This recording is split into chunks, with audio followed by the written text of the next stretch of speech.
કે આપણા માતા પિતાને તમે ખૂબ હાંસવજો. ભલે એનો સ્વભાવ કડક હોય,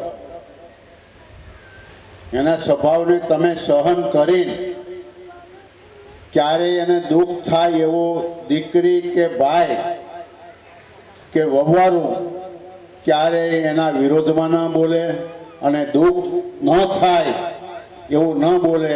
એટલી મારે બહેનો દીકરીઓ વહુવારું હોય, યુવાન ભાઈઓને હોય કે વડીલોને તમે ખૂબ હાંસવજો અને તો જ સુખિયા થશો.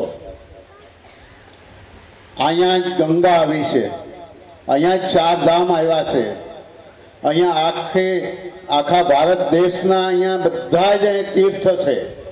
ભાગવત કથા વંચાતી હોયના બધા જ તીર્થ છે અને વધારે આપણા માતા પિતા છે ને ત્યાં જ બધા તીર્થ છે. તમે માતા પિતાને ન હાંસવો અને તમે 4 ધામ જાઓ, તમે ગમે દ્વારકા જાઓ, એ બધું ખોટું પડશે. શાસ્ત્રોએ કહ્યું છે, આવા કથાકારો પણ કહે છે કે તમારા વડીલોને તમારા માવતરને પહેલાં હાંસવો અને પછી મારી પાસે આવો. ખાસ નોંધ લેજો બાપા. આવા કથાકારો કહીને થાકી ગયા છે, પણ છતાં અમુક સમય આપણે ભૂલી જઈએ છીએ. એટલે મારા યુવાન ભાઈઓને, બહેનો, દીકરીઓને ખાસ વિનંતી કે માતા પિતા જ્યારે સલાહ જેવી આપતા હોય ને એ પ્રમાણે જીવન જીવવું. અને દીકરીઓને ખાસ વિનંતી છે કે તમે એવી રીતના જીવન કાઢજો કે ક્યારે આપણા મા બાપને નીસું ન જોવું પડે. એટલી તો મારી બહેનો કાળજી રાખે એટલી મારી વિનંતી છે. આજની તારીખે જે તમે અમારું સન્માન કર્યું, ખૂબ સન્માન કર્યું, ત્યારે હું તમારો બધાનો આભારી છું. અને તમે મને ભાણિયા તરીકે અહીંયા જે બોલાવ્યો છે, એક સમાજના અગ્રણી તરીકે બોલાવ્યો છે, તો હું ખૂબ રાજી છું. દરેકને મારા જય સ્વામિનારાયણ. એવા રૂડા આશીર્વાદ આપો કે અમે સમાજમાં કંઈક સારા કામ કરી શકીએ. દરેકને મારા જય સ્વામિનારાયણ. ભાગવત ભગવાન કી જય. રામ રામ રામ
કૃષ્ણ કનૈયા લાલ. ખરેખર બહુ આનંદની વાત છે. આપણે આંગણે આપણા સમાજના પ્રમુખ નંદલાલભાઈ પધાર્યા. મા બાપના સંસ્કાર હોય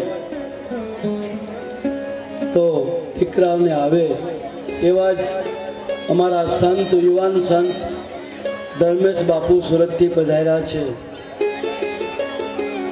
એમની સાથે અમારે ભાવેશભાઈ શાસ્ત્રી પણ સુરતથી આવ્યા છે. એ બધાનું સ્વાગત આપણે કથા પૂરી થાય પછી આપણે કરશું.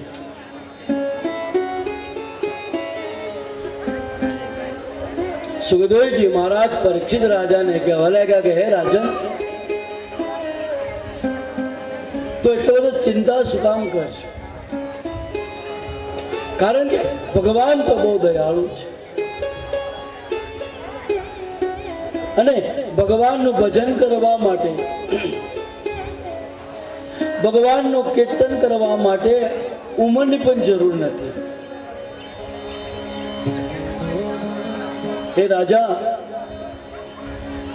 5 વર્ષના બાળકે ભગવાનને ભજી લીધા. ફક્ત ઉંમર 5 વર્ષ. એનું નામ છે ધ્રુવ. એટલે પરીક્ષિત રાજાએ કીધું કે બાબા, 5 વર્ષના બાળકે ભગવાનને ભજી લીધા, તો આ ધ્રુવ મહારાજ કોણ છે? મને ધ્રુવ મહારાજની કથા સંભળાવો. એટલે સુખદેવજી મહારાજ ભાગવતમાં 4થા સ્કંદની શરૂઆત કરે છે અને ધ્રુવની કથાને પ્રારંભ કરે છે. પ્રભવત્વં તદ્યાદિ શત્રુપાય વાસુદેવસ્ય તસ્યાની કલયા રક્ષયા જગમ. સુખદેવજી મહારાજ કહેવા લાગ્યા કે હે રાજન, મનુ મહારાજને ત્યાં શતરૂપા મહારાણી દ્વારા 2 પુત્ર થયા હતા. મોટા પુત્રનું નામ હતું પ્રિયવત અને નાના પુત્રનું નામ હતું ઉત્તાનપાદ. આ ઉત્તાનપાદને 2 પત્ની હતી. એક પત્નીનું નામ હતું સુનીતિ અને બીજી પત્નીનું નામ હતું સુરુચિ. પણ આ ઉત્તાનપાદ રાજા બંને રાણીઓમાં ભેદ રાખતો. મતલબમાં એક રાણીને વધારે પ્રેમ કરતો અને એક રાણીને એ દાસી તરીકે રાખતો. બંને રાણીઓને એક દીકરા હતા.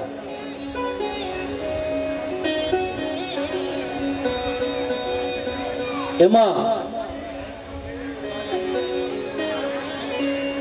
સુરુચિ જે માનેતી રાણી હતી, એને ત્યાં દીકરો હતો. એ દીકરાનું નામ પોતાના પિતાના નામ ઉપર પાડવામાં આવ્યું. નામ હતું ઉત્તમ. અને સુનીતિને જ્યાં પુત્ર હતો એનું નામ હતું ધ્રુવ. એક સમય ઘટના એવી ઘટી કે ઉત્તાનપાદ રાજા બાજુમાં એની રાણી સુરુચિ અને પોતાનો પુત્ર ઉત્તમ રાજાના ગોદમાં બેઠો હતો. અને ત્યાં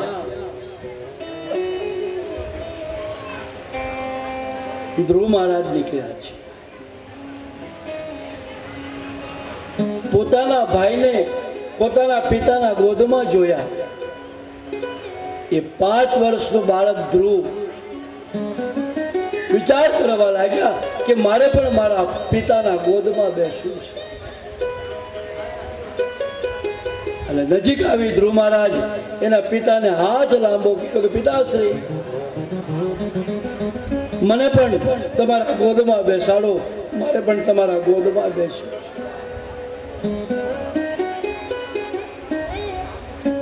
રાજા બહુ દયાળુ હતો. એ રાજાએ લેવા માટે આમ હાથ લાંબા કર્યા. બાજુમાં રાણી સુરુચિએ આમ આંખ બતાવી અને જ્યાં આંખ બતાવી અને પેલા રાજાના હાથ પાછા વળી ગયા છે. આજે રાજા જેવા રાજાના હાથ પાછા વળી ગયા છે. પાછા પેલા ધ્રુવ મહારાજે બમ પાડે કે પિતાશ્રી મને તમારા ગોદમાં બેસાડો.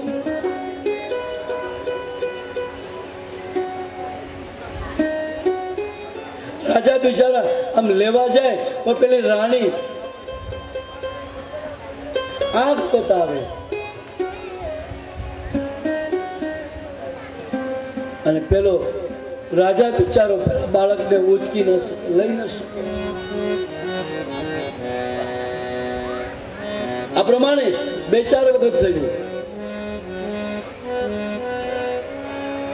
એટલે બાજુમાં રાણી સુરુચિએ કીધું કે ક્યારનો તો બૂમ પાડે છે, ગોદમાં બેસાડો, ગોદમાં બેસાડો. તો તારો અધિકાર નથી ગોદમાં બેસવાનો, કારણ કે તું દાસી પુત્ર છે અને દાસી પુત્રને રાજાના ગોદમાં બેસવાનો અધિકાર નથી. તારે જો તારા પિતાને ગોદમાં બેસવું હોય તો તું જંગલમાં જા, ભગવાનને તપ કર અને ભગવાન તારા ઉપર જો પ્રસન્ન થાય તો ભગવાનની પાસે વરદાન માંગજે કે મારે કુખે તારો જન્મ થાય તો તું આ રાજાના ગોદમાં બેસી શકે, બાકી તારો કોઈ અધિકાર નથી કે તું રાજાના ગોદમાં બેસી શકે. આવું પેલી માએ મેણું માર્યું છે અને ધ્રુવ મહારાજ રડતા રડતા પોતાના શયન ખંડમાં જઈ અને એટલા બધા રડે છે, એટલા બધા રડે છે.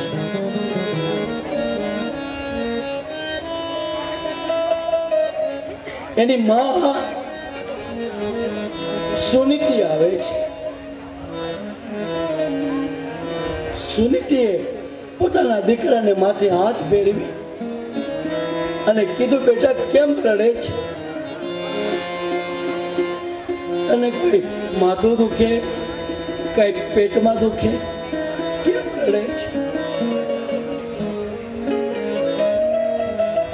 આ 5 વર્ષનો બાળક એની માને કઈ બતાવતો નથી.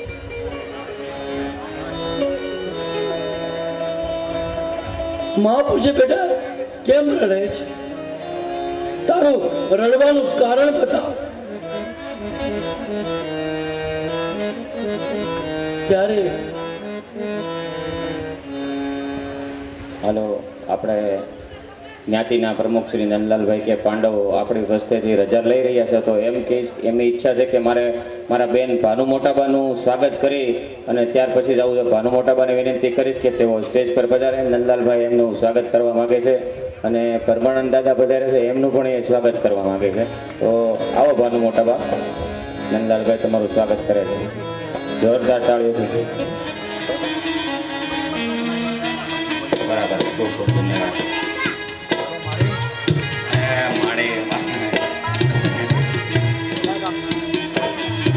નરેન્દ્રભાઈ પણ એમ ભાનુ મોટાબાનું સ્વાગત કરવા માંગે છે, તો એમનું પણ જોરદાર તાળીઓથી સ્વાગત, પરમાનંદ દાદાનું સ્વાગત કરવા માંગે છે.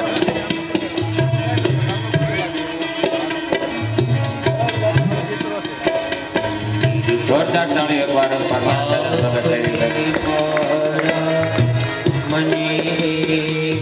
ખૂબ ખૂબ ધન્યવાદ અમારું આમંત્રણને માન આપીને પધારેલા નંદલાલભાઈ. આભાર.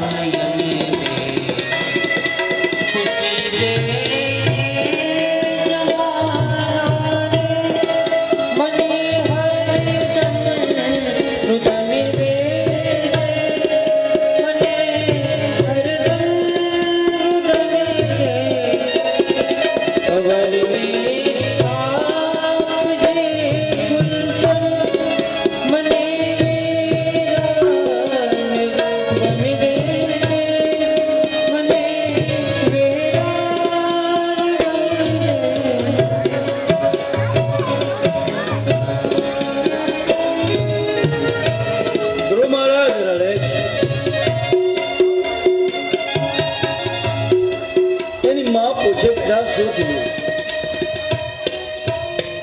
બતાવ, તારે રડવાનું કારણ બતાવ.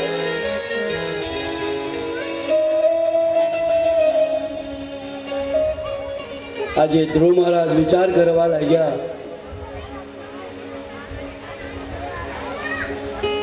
કે હમણાં હું મારી માને એમ બતાવીશ કે તારી સૌતને મારી નવી માએ મને મેણું માર્યું છે.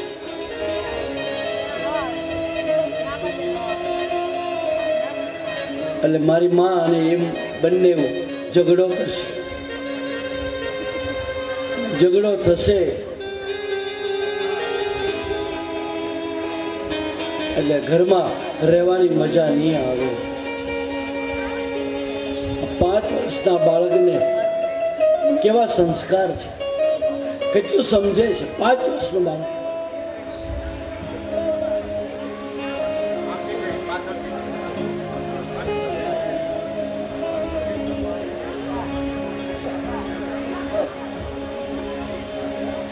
ધ્રુવ મહારાજ કઈ બતાવતા નથી.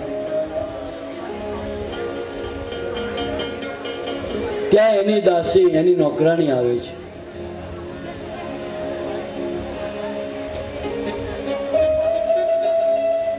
નોકરાણી કહેવા લાગી કે માં,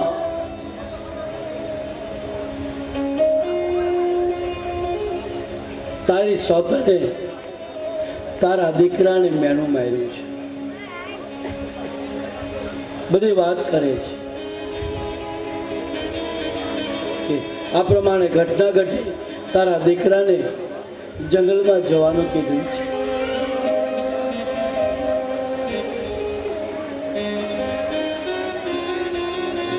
ત્યારે સુનીતિ કહેવા લાગી, બેટા આવી એક સામાન્ય વાતમાં તો રડે છે. તને જે તારી માએ જંગલમાં જવાનું આજે કીધું, આ જ વસ્તુ હું તને કાલે કહેવાની. આનું નામ સુનીતિ છે. અને જ્યાં નીતિ હોય ને ત્યાં ધ્રુવ આવે.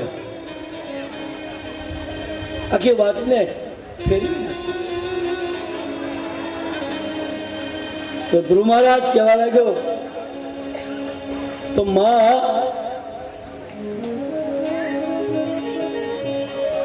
હું જંગલમાં જાઉં તપ કરવા માટે?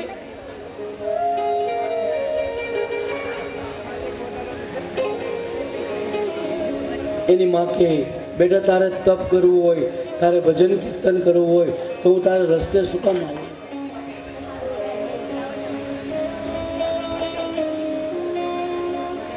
તો માં, હું સવારના પરમાં જંગલમાં તપ કરવા માટે જાઉં.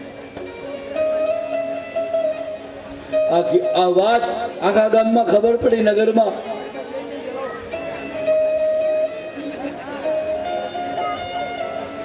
કે 5 વર્ષનું બાળક આ ધ્રુવ જંગલમાં તપ કરવા માટે જાય છે.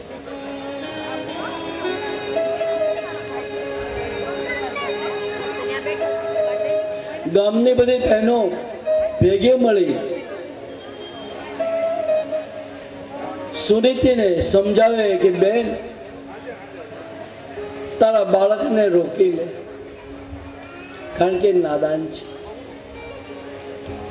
હજી ઉંમર 5 વર્ષની છે. માં, તારો બાળક જંગલમાં જશે તો જંગલમાં મોટા મોટા પ્રાણીઓ તારા દીકરાને મારી નાખશે. માટે માં, તારા દીકરાને બચાવી, એને જવા ન દે. સુનીતિ બોલે કે એને જો તપ કરવું હોય, એને જો ભજન કરવું હોય તો મારે એને રસ્તે આવવું નથી. એમ કેવા આખા ગામની બહેનો રડવા લાગી છે.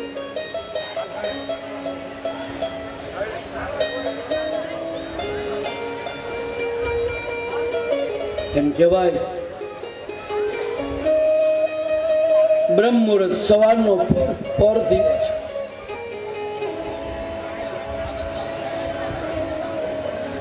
ધ્રુવ મહારાજ ઉભા થયા છે. એની માં ધ્રુવ મહારાજને નવડાવે, સ્નાન કરાવ્યું છે,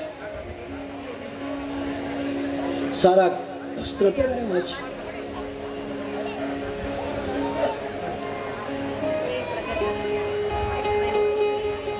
એની માં ધ્રુવને શિખામણ આપે, બેટા તો જંગલમાં જાને,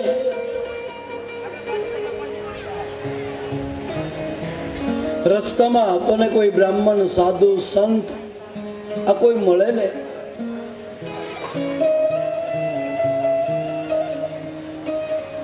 તો બેટા તો એને પગે લાગજે, એના પગમાં પડી જાય છે, તારું કલ્યાણ થઈ જશે.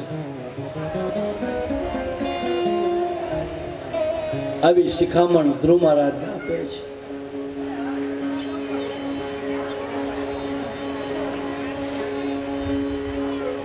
આખો સમાજ, આખો ગામના લોકો બધા ભેગા થયા છે અને ધીરે ધીરે ધ્રુવ મહારાજ વિદાય આપે છે.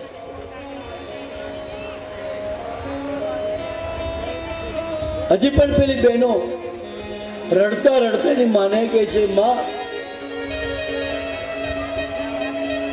હજી મોડું નથી થયું, તારા બાળકને રોકી લે, તારા બાળકને જવા ન દે, હજી નાદાન છે, બાળક છે, ઘોર જંગલમાં તારા બાળકને મોટા પ્રાણીઓ મારી નાખશે.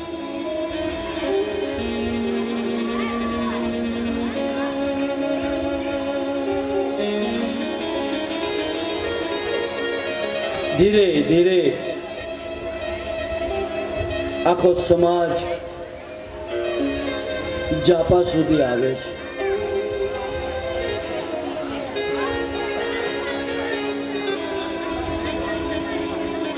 એટલે આખો સમાજ જાપા સુધી આવી અને ધ્રુવ મહારાજે કીધું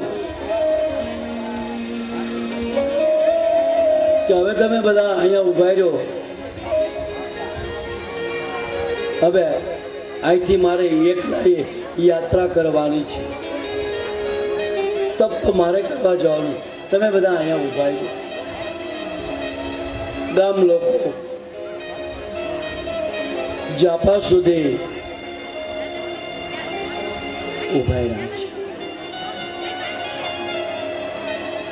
ધ્રુવ મહારાજ ધીરે ધીરે એકલાએ ચાલવાની શરૂઆત કરે છે.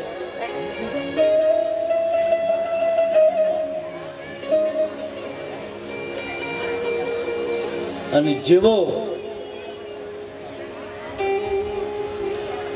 ધ્રુવ મહારાજ દેખાતા બંધ થઈ ગયા,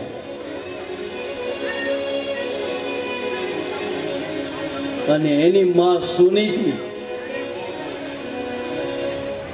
એટલી બધી રડવા લાગી, એટલી બધી રડવા લાગી.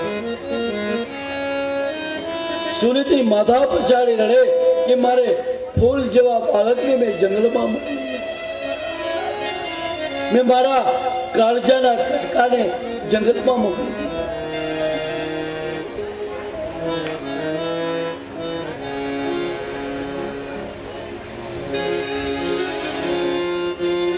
બહુ રડે છે.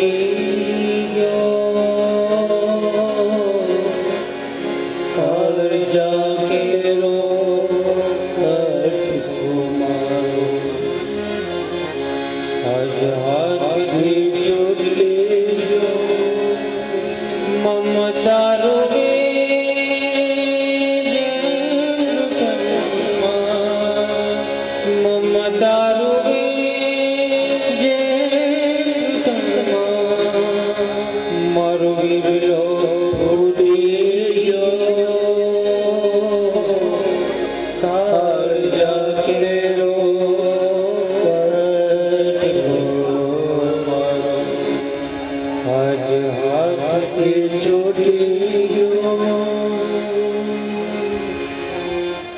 સુનિધિ માથા પછાડવા લાગી. બધી બહેનોએ સુનિધિને પકડી લીધી.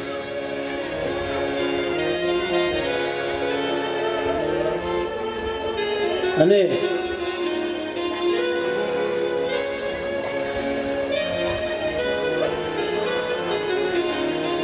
આ બાજુ ધ્રુવ મહારાજ જંગલ તરફ નીકળી ગયા. ભગવાને નારદજીને પ્રેરણા કરી છે. ભગવાન નારાયણને નારદ મુનિને કીધું કે જાઓ, એક 5 વર્ષનું બાળક તપસ્યા કરવા માટે નીકળ્યું છે. જાઓ થોડીક પરીક્ષા કરો, તુમડું કાચું કે પાકું, માટે તમે પરીક્ષા કરવા માટે જાઓ. ભગવાનના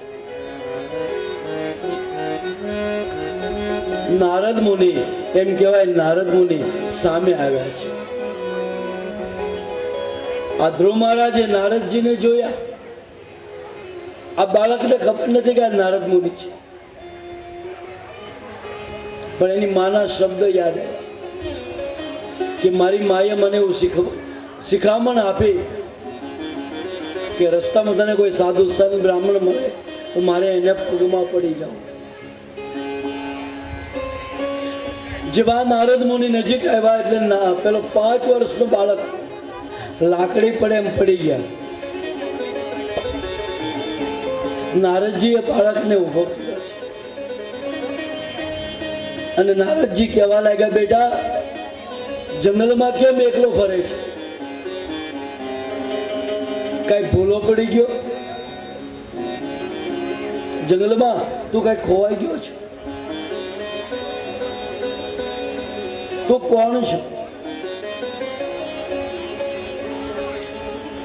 નારદજી કહેવા લાગે, બાળક આ તારું સ્વરૂપ જોતા એવું લાગે કે તું કોઈ રાજકુંવર છો, તો જંગલમાં કેમ?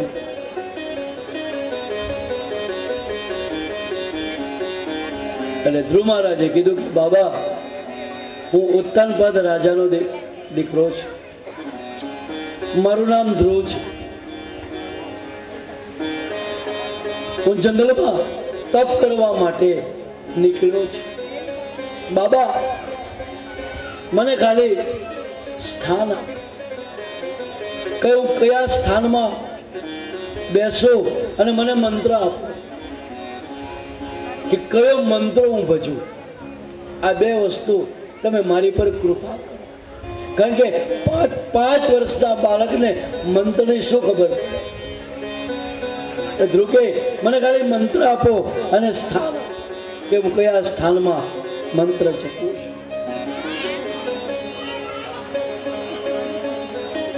નારદજી તો પેલા બહુ બેવડાવે છે, પણ ધ્રુવ મહારાજ ડગતો નથી. આખીર તો નારદ મુનિ પણ સંત છે અને સંતનું હૃદય કોમળ જેવું હોય છે. દયા આવી.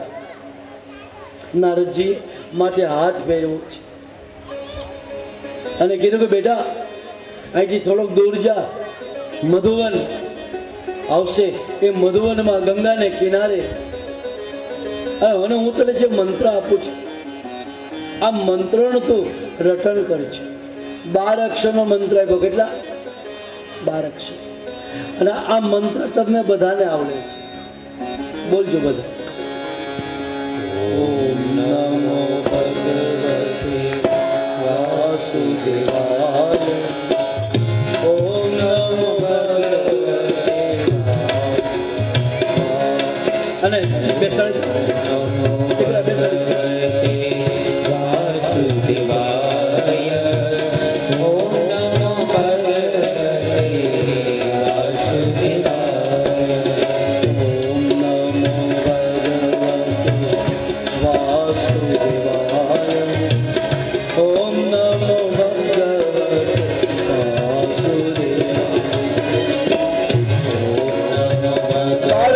મંત્ર છે.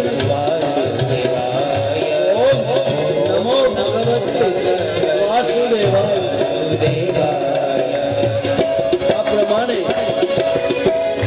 મંત્ર ગુરુ મહારાજ મધુવનમાં આવે છે, ગંગાના કિનારે આવે છે, ગંગામાં સ્નાન કર્યું, જે જગ્યા પર બેસવાનો આમ ખોવામાં ગંગાજળ લાવ્યો છે, પાણીના છાંટા નાખ્યા, એ જગ્યાને પવિત્ર બનાવી, હાથમાં ગંગાજળ લીધું, સંકલ્પ કર્યો, હે ભગવાન હું 1 મહિના સુધી પોતાનું પાણી મૂકી દીધું અને પેલા મંત્ર ચાલુ કર્યો, ઓમ નમો ભગવતે વાસુદેવાય, ઓમ નમો ભગવતે વાસુદેવાય, ઓમ નમો ભગવતે વાસુદેવાય, ઓમ નમો ભગવતે વાસુદેવાય, ઓમ નમો ભગવતે વાસુદેવાય, ઓમ નમો ભગવતે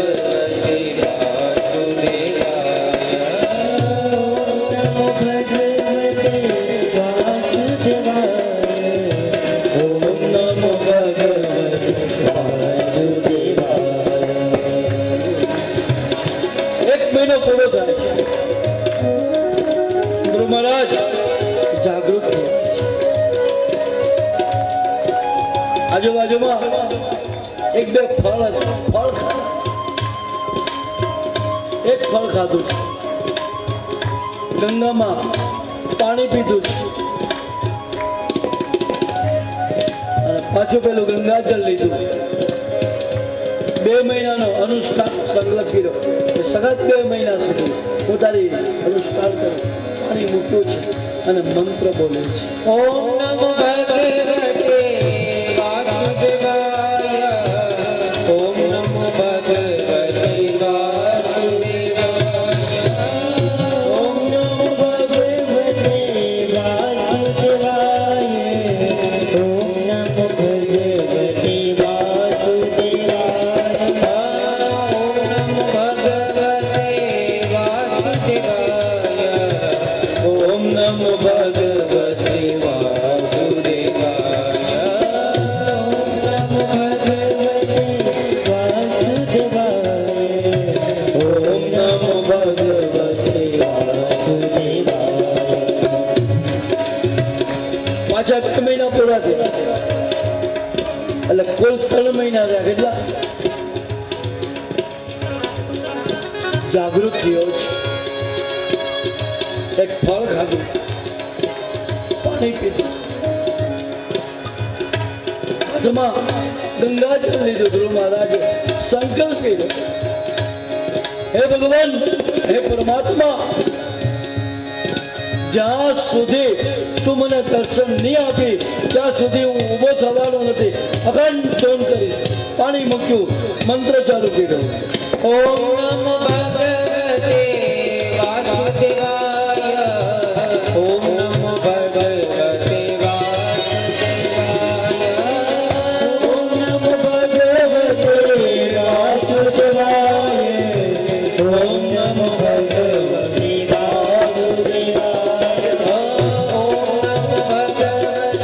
વાસુદેવાય, ઓમ નમો ભગવતે વાસુદેવાય,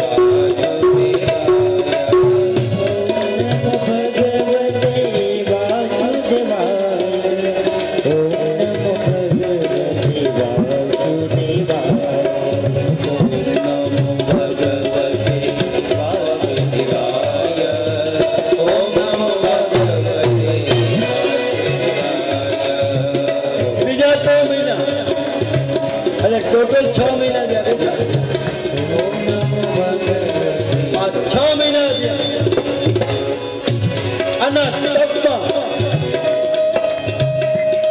આની સાધનામાં એવી તાકાત આવી, આખું બ્રહ્માંડ ડોલે છે, વૈકુંઠ ડોલવા લાગે, ઇન્દ્રાસન ડોલે છે,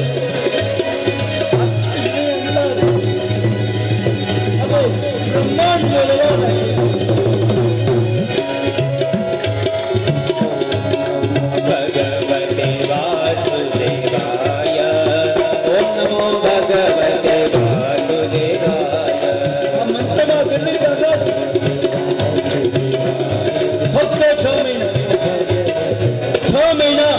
અનુષ્ઠાન કર્યું એના તપમાં ત્રાદ આવી વૈકુંઠ કૈલાસ ડોલે.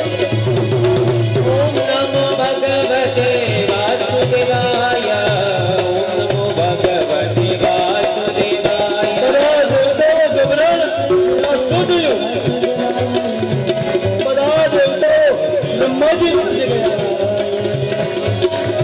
બ્રહ્માને કહેવા લાગે, "હે બ્રહ્માજી, આ કેમ મને ગુરુજવા લાગ્યું? આ બ્રહ્માંડ કેમ બોલે?" ઓમ નમો ભગવતે વાસુદેવાય. ઓમ નમો ભગવતે વાસુદેવાય. બ્રહ્માજી કહેવા લાગ્યા કે 5 વર્ષનો બાળક મધવનમાં તપ થઈ. એના તપમાં એટલી તાકાત આવી અને ભગવાન આને જો દર્શન નહીં આપે તો આખું બ્રહ્માંડ મળીને વિશ્વ થઈ જશે. તો બધા દેવતાઓ કહેવા લાગ્યા, "ભગવાન દર્શન આપો ને." બ્રહ્માજી કહેવા લાગ્યા, "આ કેસ મારો નથી, આ વિષ્ણુ ભગવાનનો કેસ." લગતા દેવતાઓ વિષ્ણુ ભગવાન પાસે આવ્યા. વિષ્ણુ ભગવાનને કહેવા લાગ્યા કે, "હે ભગવાન, હે પરમાત્મા, હે દયાના સાગર, એક 5 વર્ષનું બાળક તમારી સાધનાઓ કરે, તમારું તપ કરે છે. હે ભગવાન, તમે એને જલ્દી દર્શન આપો અને તમે એને જલ્દી દર્શન નહીં આપો તો એના તપમાં તાકાત આવી છે, આખા બ્રહ્માંડને બાળીને દર્શન કરે. માટે જલ્દી તમે એને દર્શન." વિષ્ણુ ભગવાન ના પાડે છે કે હું એ બાળકને દર્શન આપવાનો નથી. બધા દેવતાઓ વિચાર કરવા લાગ્યા કે આ ભગવાન તો દયાનો સાગર કીધો છે, તો આ 5 વર્ષના બાળકની ઉપર દયા નથી આપતી. હરદે ભગવાન બોલ્યા છે, સાંભળજો જરા, કે આ બાળકને હું દર્શન દેવાનો નથી. પણ વિષ્ણુ ભગવાન બોલ્યા છે, પણ મારે આ બાળકના દર્શન કરવાના છે. કે એવું તો કયું બાળક કે એને 6 મહિનામાં બ્રહ્માંડ બોલાવ્યું? મારે દર્શન કરવા જાવ. તમારે આવું હોય તો સાથે ચાલો. ઓમ નમો ભગવતે વાસુદેવાય. ઓમ નમો ભગવતે વાસુદેવાય. ઓમ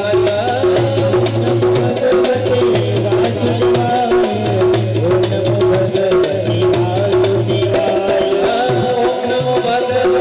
વાસુદેવાય. ઓમ નમો ભગવતે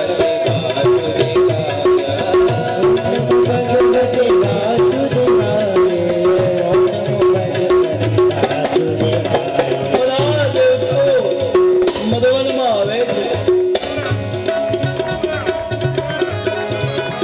જ્યાં ધ્રુવ મહારાજ આમ મોટી વાળી આંખ બંધ કરે અને 6 મહિનાથી રટણ ભજન કરતો, મંત્ર બોલતો, એ વૈકુંઠનો માલિક એની સામે આવીને ઉભા.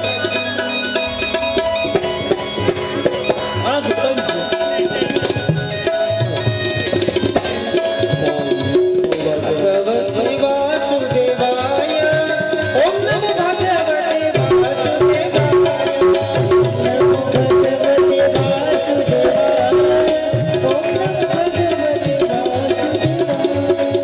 ભગવાન એની સામે ઉભા છે. ધ્રુવ મહારાજે આંખ ખોલી. 5 વર્ષના બાળકે આમ આંખ ખોલીને એની આંખ ફાટી ગઈ. ભગવાનનું તેજ સંગ ચક્ર ગદા પદમાં ધારણ કરેલા એવા નારાયણ એની સામે ઉભા. ધ્રુવ મહારાજે આંખ બંધ કરી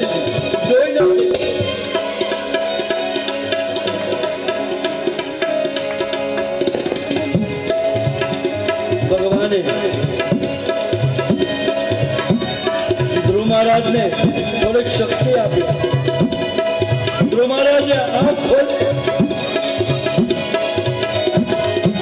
ભગવાનને જોયા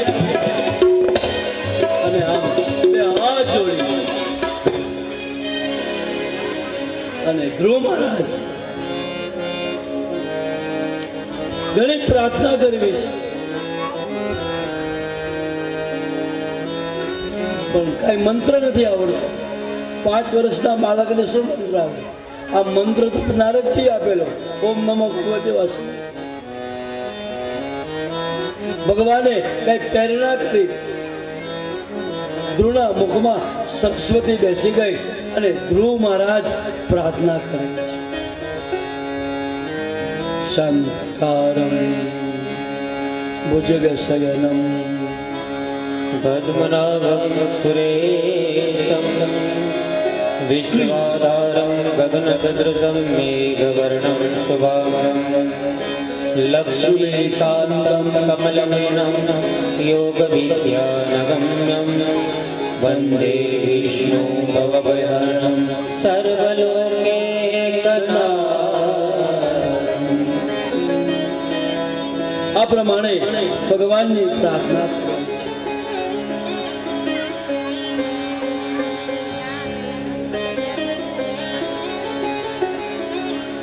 પછી ભગવાન વિષ્ણુ ધ્રુવ મહારાજને પોતાના ગોદમાં બેસાડ્યા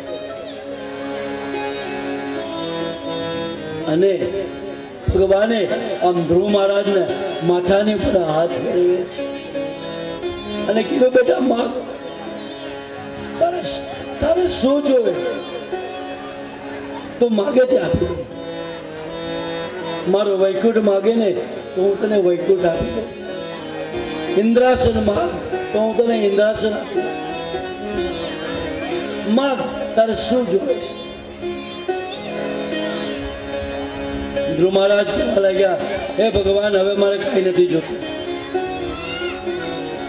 એક સામાન્ય માણસના ગોદમાં બેસું,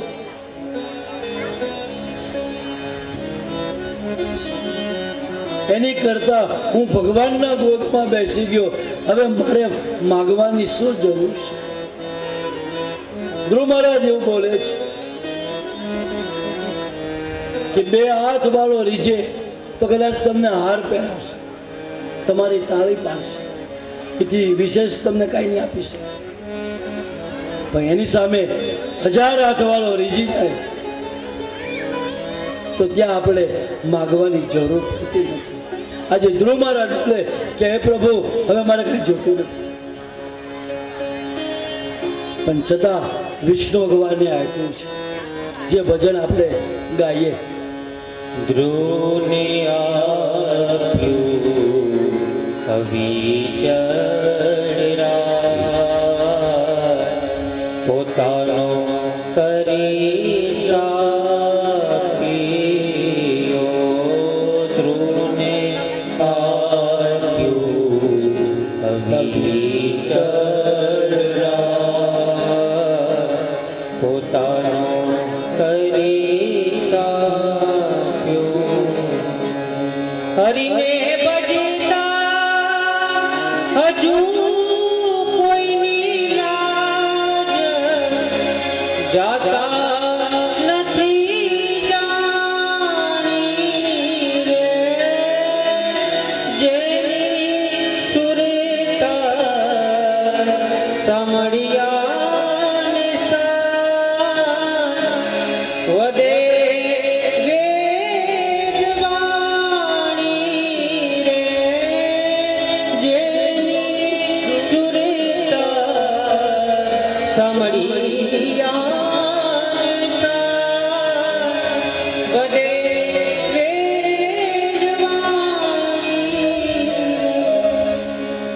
અવિચલ રાજ આપ્યું છે ભગવાને.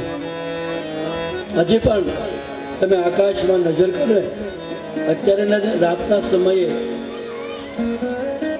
ધ્રુવ નામનો તારો હજી પણ તમને દેખાશે.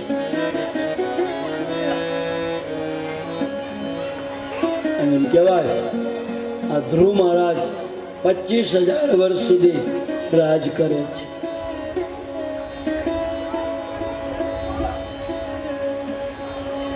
આવી જ એક કથા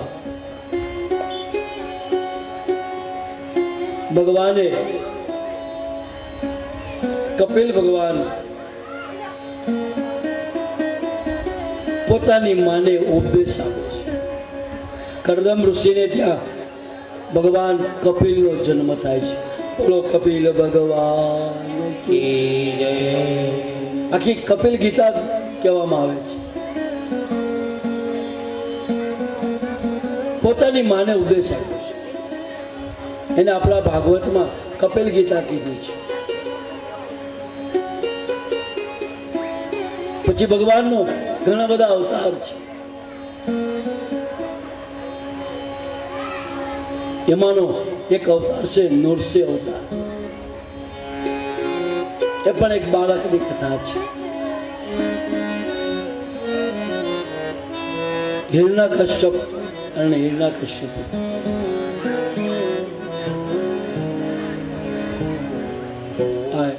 હિરણ્યકશ્યપ એટલો બધો પાપી હતો. એને રાજની અંદર એમ કહેવાય સાધુ સાન બ્રાહ્મણ બધાને જેલમાં પૂરી દીધા. અને હિરણ્યકશ્યપે કીધું હું જ ભગવાન, ભજન કરવું હોય તો મારું, યજ્ઞ કરવો હોય તો મારો, હું જ ભગવાન છું. કારણ કે એને ભગવાનની સાથે વેર રાખ્યા. એના ભાઈને મારેલો. ભગવાન વરાહ રૂપ ધારણ કરીને આવેલા રસ્તામાં આ હિરણ્યકશ્યપનો ભાઈ હિરણાક્ષ એમને મારેલો. એટલે આ વેર આ હિરણ્યકશ્યપે રાખેલો નારાયણની સાથે, ભગવાન વિષ્ણુની સાથે. એટલે એટલા માટે અધમમાં પાપ કરતો.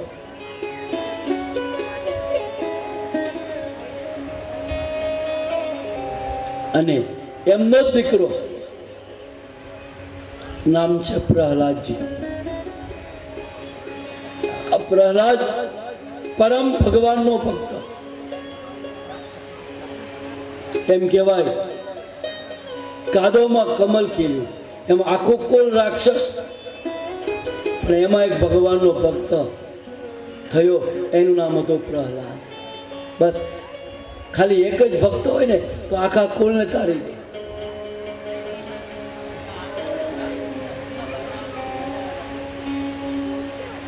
હિરણ્યકશ્યપ એના દીકરાની ઉપર પણ વેર રાખ્યો. કારણ કે આ પ્રહલાદજી ભગવાનનું ભજન કરતો, નારાયણનું નામ લેતો. અને આ પ્રહલાદજીએ પણ એક વખત એને પિતાને કીધું કે પિતા, એ પિતાશ્રી તમે આ બધું અભિમાન છોડી દો, પ્રભુના પ્યારા બની જાઓ.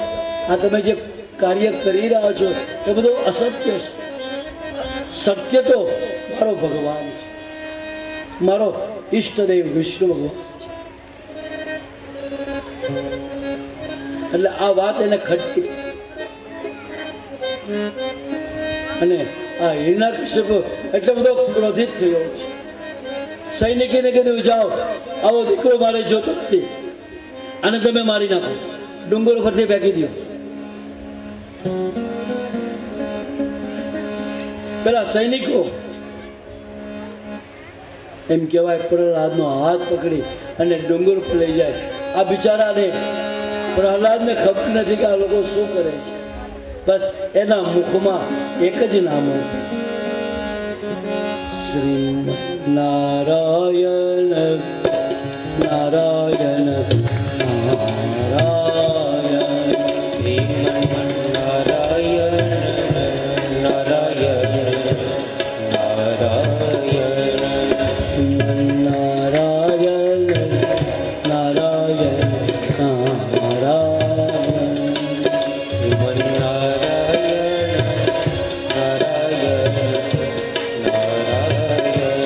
શ્રીમન્નારાયણ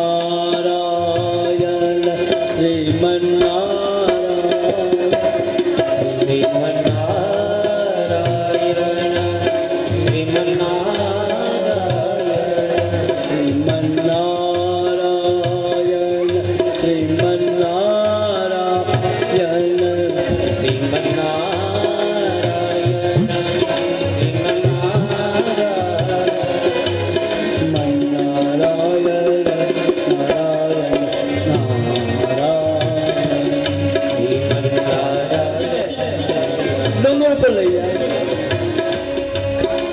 પેલા સૈનિકોએ ડુંગરથી ફેંક્યો છે, પણ કહેવત છે ને કે જેને રામ રાખે એને કોણ રાખે. ભગવાન વિષ્ણુ ભગવાને એ બાળકને ઝીલી લીધો, બચાવી.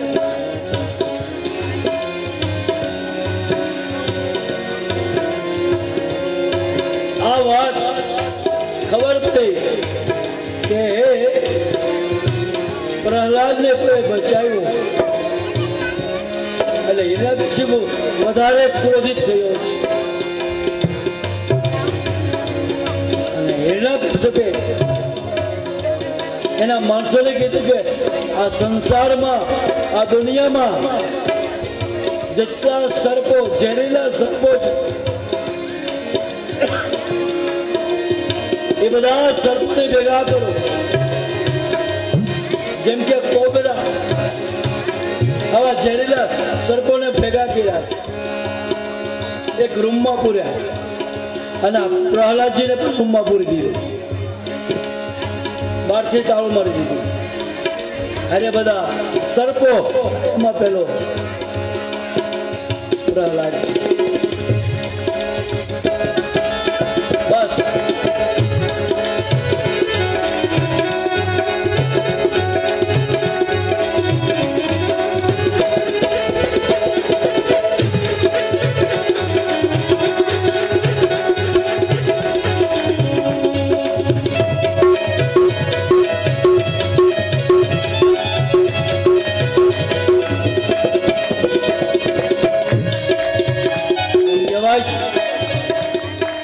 પાંચ દિવસ સુધી એમાં રાખ્યો.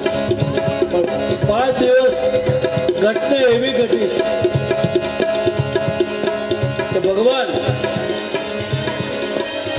પ્રહલાદની માં નામ છે કયાદુ.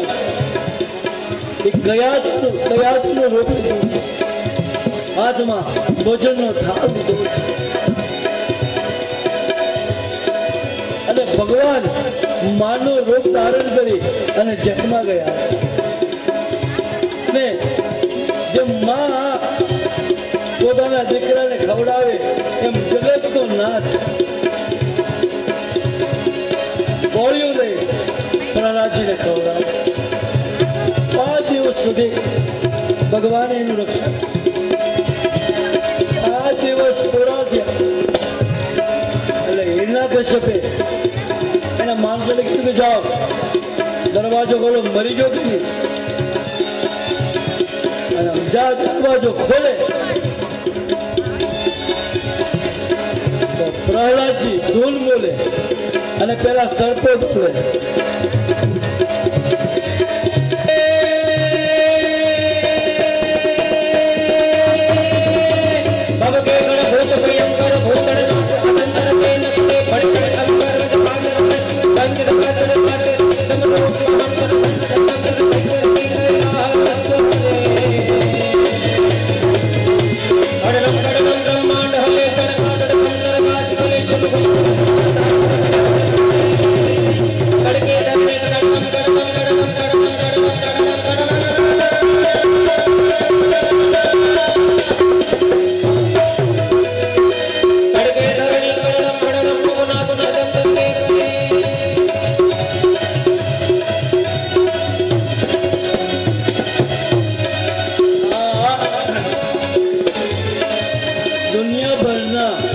ઝેરીલા સર્પો પ્રહલાદના મિત્રો બની ગયા.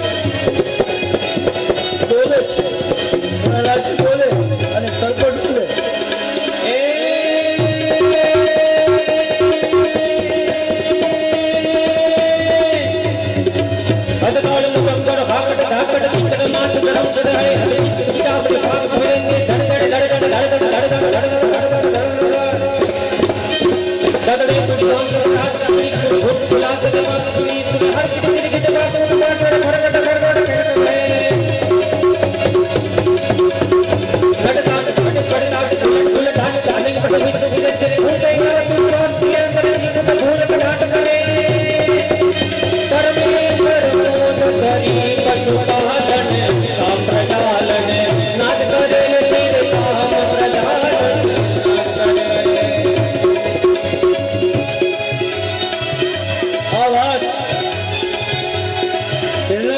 ખબર પડી કે સરપૈના મિત્ર થયા અને એટલો બધો આ વ્યાકુળ બન્યો છે કે હવે મારવો કેમ અને હવે કઈ રીતે મારવું. તો હિરણ્યકશની બેન અને પ્રહલાદની ફઈ જેને આપણે હોલિકા કહીએ, ફાગણ મહિનામાં હોળી પ્રગટાવી ને હોળી હોલિકા આ પ્રહલાદની ફઈ છે. આ હોલિકાને ભગવાને વરદાન આપ્યું હતું. એને એક ચુંદડી આપેલી હતી ભગવાન. એ ચુંદડી ઓઢી જાય હોલિકા પછી ગમે એટલી અગ્નિ પ્રગટાવે તેને અસર નહીં થાય. આવું એને ચુંદડીમાં વરદાન હતું. એટલે હિરણ્યકશ્યપુએ પોતાની બેનને કીધું કે બેન તું ચુંદડી ઓઢી જાય છે અને તારા ખોળામાં અમે આ પ્રહલાદને બેસાડશું, અમે લાકડા નાખી અને હળગાવી નાખશું, તને અસર નહીં થાય, તો પેલો બળીને મરી જાય. મેં કીધેલું ને કે વિનાશ કાલે વિપરીત બુદ્ધિ. હોલિકા તૈયાર થાય છે, ચુંદડી ઓઢી ગઈ, પોતાના ભત્રીજાને પ્રહલાદજીની ખોળામાં બેસાડ્યો. આજુબાજુમાં લાકડાઓ ગોઠવાય, પણ આ પ્રહલાદને ખબર નથી. બસ એના મુખમાં એક જ નામ છે જે આપણે બોલીએ છીએ, શ્રીમન્નારાયણ નારાયણ નારાયણ.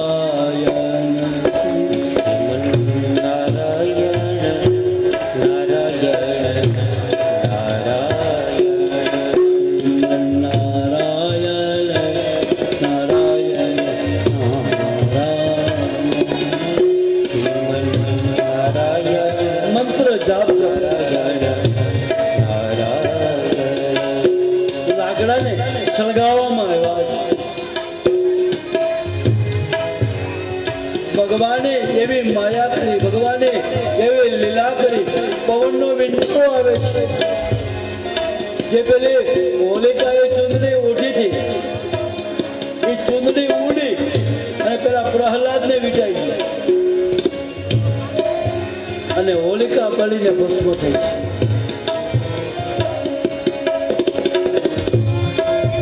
અને પછી તો આટલો બધો વ્યાકુળ થયો, સભા બોલાવ્યો અને કીધું પ્રહલાદજીને બોલાવો. એના પિતાશ્રી કે હે પ્રહલાદ તું એમ કે ભગવાન મળે છે. પ્રહલાદજી કહેવા લાગ્યા હા પિતાશ્રી, ભગવાન તો અણુ અણુમાં વાસ કરે. તો હિરણ્યકશ્યપે એક લોખંડો થાંભલાને એટલો બધો ગરમ કરવામાં આવ્યો, એટલો બધો ધગધગતો થાંભલાને કરે છે. એમ કહેવાય થાંભલાને 5 ફૂટ દૂર ઉભો હોય તો પણ એની બરાબર લાગે. આવો એક થાંભલો ગરમ. હિરણ્યકશ્યપે કીધું કે પિતા એ બેટા તું એમ કે ભગવાન બધે આ થાંભલામાં તારો